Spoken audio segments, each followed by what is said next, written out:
Igihe kimwe Naseredine yari afitanye gahunda na professeur wigishaga muri kaminuza. Bari bahanye gahunda ko hari ibyo bari buganireho ku munsi ukurikiyeho. Bari bumvikanye ko professeur azahurira na Naseredine mu rugo rwa Naseredine isaa sita z'amanywa. Bukeye bwaho isaha yarageze, professeur afata urugendo ajya mu rugo rwa Naseredine. Ageze yarakomanga ntihagira umuntu umukingurira, ndetse yigiriye n'inama yo kureba mu idirishya ry'inyubako ntiyagira umuntu abona. Professeur yararakaye cyane, arangije afata icaki yandika ku rugi rwa Naseredine mu nyuguti nini pe, ati ikigoryi. Ubwo Naseredine yaragarutse mu rugo, yasanze ku rugi rw'inyubako ye handitse ngo ikigoryi.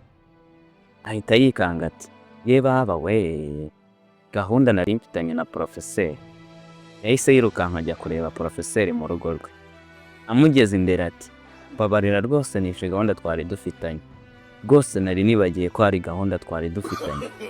Uzi ko mbyibukijwe nuko ngeze mu rugo musanga ku rugi handitseho izina ryawe.